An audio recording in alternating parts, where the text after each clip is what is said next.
लद्दाख। ये नाम सुनते ही एक ही शब्द मेरे दिल और दिमाग में आता है, ड्रीम।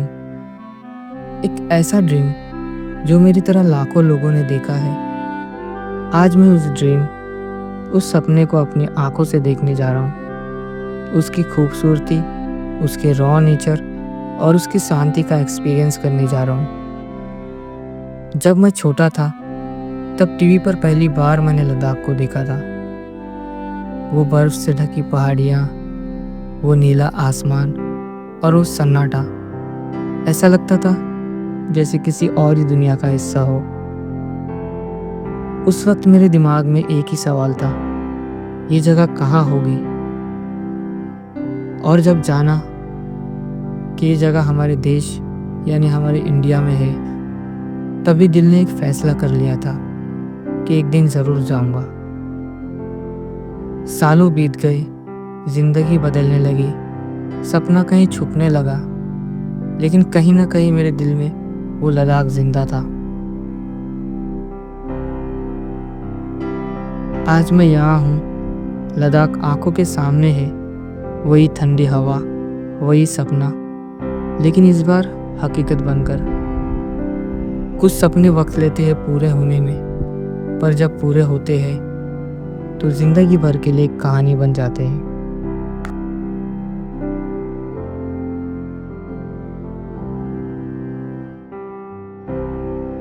तो गुड मॉर्निंग फ्रॉम मुंबई।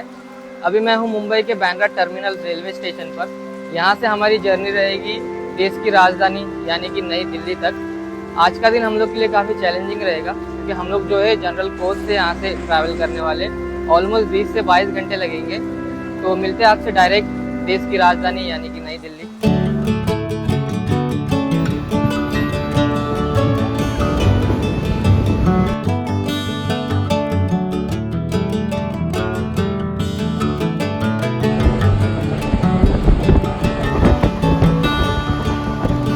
रोज हम लोग पहुँच गए देश की राजधानी यानी कि न्यू दिल्ली।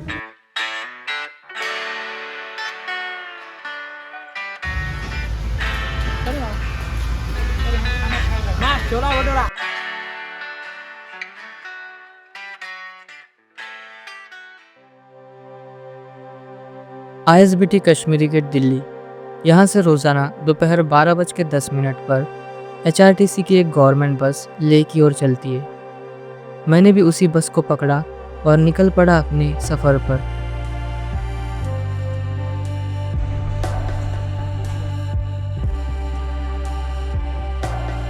धीरे धीरे दिल्ली का शोर पीछे छूटने लगा था और रास्ते में एक अजीब सी शांति मिलने लगी थी। करीब 3 घंटे बाद बस ने अपना पहला स्टॉप लिया हरियाणा के रोड साइड ढाबे पर। वहाँ सबने खाना खाया, चाय पी और थोड़ा आराम किया। थोड़ी देर बाद फिर बस चल पड़ी। लंबा सफ़र था, लेकिन दिल में एक अलग ही जोश था। हम लोग पहुँच गए चंडीगढ़ बस स्टैंड। यहाँ पे बस ने थोड़ा स्टॉप लिया है, आधा घंटे बाद यहाँ से चलेगा। चंडीगढ़ से निकलते ही कुछ ही देर में अंधेरा छा गया। रात के सन्नाटे में हम हिमाचल प्रदेश में एंटर हो गए। थोड़ी देर बाद ही ठंडी हवाओं और घाटियों के बीच होते हुए हम मनाली पहुंच गए। मनाली में बस ने एक लंबा ब्रेक लिया। सब कुछ शांत था, लेकिन दिल में एक अलग ही हलचल थी।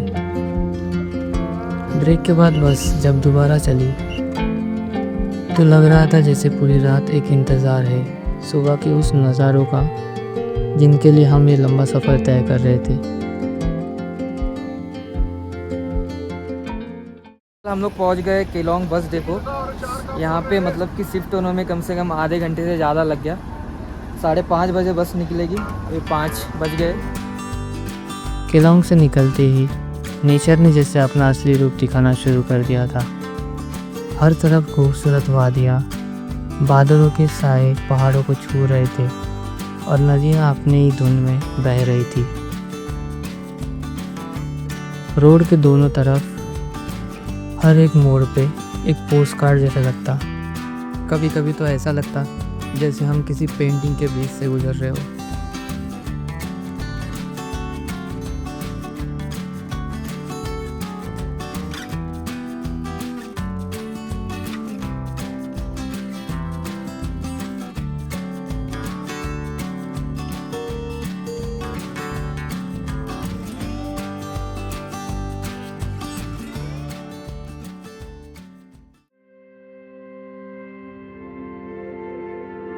जितना हम ऊंचाई की तरफ बढ़ रहे थे, सांस लेना उतना ही मुश्किल होता जा रहा था। हवा पतली हो चुकी थी, ऑक्सीजन की कमी हर कदम पर महसूस हो रही थी। और फिर हम पहुंच गए भरतपुर। भरतपुर 16,400 फीट की ऊंचाई पर बसा एक छोटा सा कैंप साइट, जहां ना कोई दुकान है, ना कोई शहर और ना कोई हॉस्पिटल है, तो बस खुले आसमान और चारों तरफ सिर्फ पहाड़ी पहाड़। सोचिए, जहां ऑक्सीजन कम हो और टेम्परेचर कभी भी 0 के नीचे चला जाता है, वहाँ लोग कैसे जीते होंगे। ना इंटरनेट है, ना कोई मार्केट है, इनके पास है तो बस हिम्मत और उन्हीं पहाड़ों जैसा हौसला। जब हम लद्दाख के बीचों बीच पहुंचते हैं तो थकान हद से ज़्यादा महसूस होने लगती है। सिर में दर्द और सांस लेने में दिक्कत। 34 घंटे तक बस का सफ़र, ये कोई आसान काम नहीं था, चाहे फिजिकली कितना भी मुश्किल क्यों ना हो। लेकिन जैसे ही आंखों के सामने वो लद्दाख की रॉ नेचर और डिवाइन ब्यूटी आती है, तो सब कुछ एक पल के लिए रुक जाता है। थकान, दर्द, डिस्कम्फर्ट, सब कुछ धुंधला सा पड़ जाता है और दिल के अंदर सिर्फ एक ही एहसास होता है, मैं यहाँ हूँ, लद्दाख आंखों के सामने है। फिलहाल मैं हूँ इंडिया के सबसे ऊंचे कैफ़े और इंडिया के सबसे ऊंचे शिव जी के मंदिर के यहाँ, जो मेरे सामने है। जस्ट ये देख सकते हो कितना खूबसूरत है। सामने शिव जी का मंदिर, उसके ठीक पीछे बर्फीले पहाड़, उसके आजू बाजू के नज़ारे भी बहुत खूबसूरत है। यहाँ पे ठंडी बहुत ज़्यादा है, बता नहीं सकता मैं।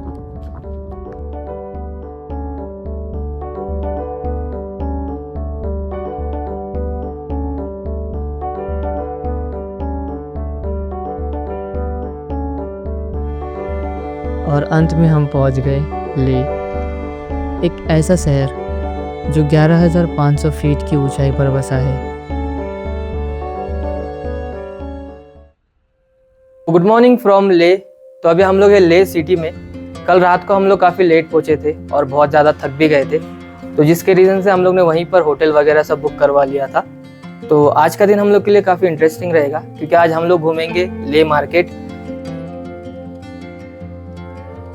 हम बैग पैक करते और होटल से चेकआउट कर कर निकल पड़ते पूरे लेह शहर को एक्सप्लोर करने।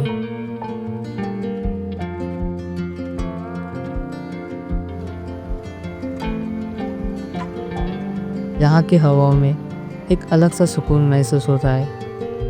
हर गली एक कहानी जैसा लगता है। लेह की नैरो स्ट्रीट्स, लोकल बाजार, तिब्बतन फ्लैग से सजी छतें, सब कुछ एक अलग सा वाइब देता है।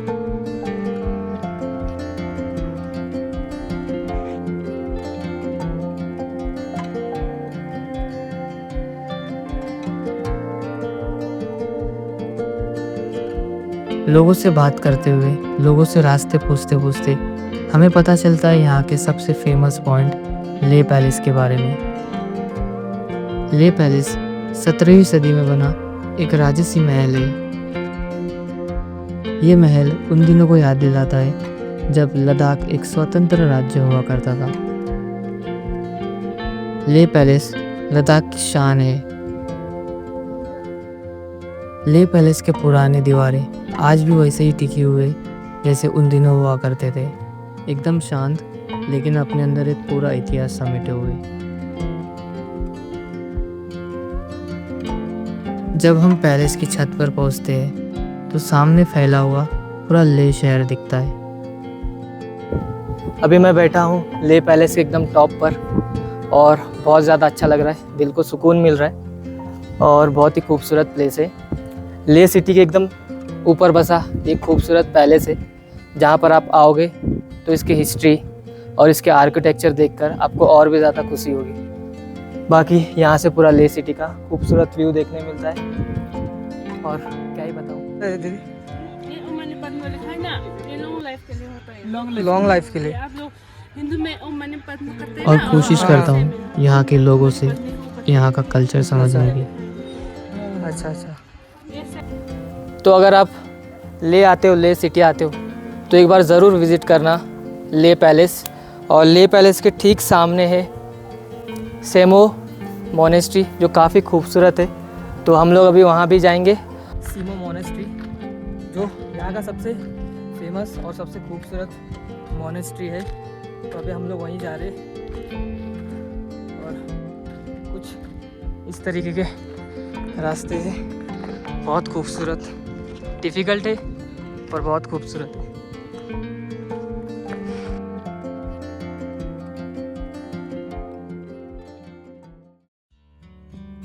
सेमो मोनेस्ट्री एक तीखी चोटी पर बनी ये मोनेस्ट्री लेह का एक ऐसा लैंडमार्क है जो हर कोने से नज़र आता है।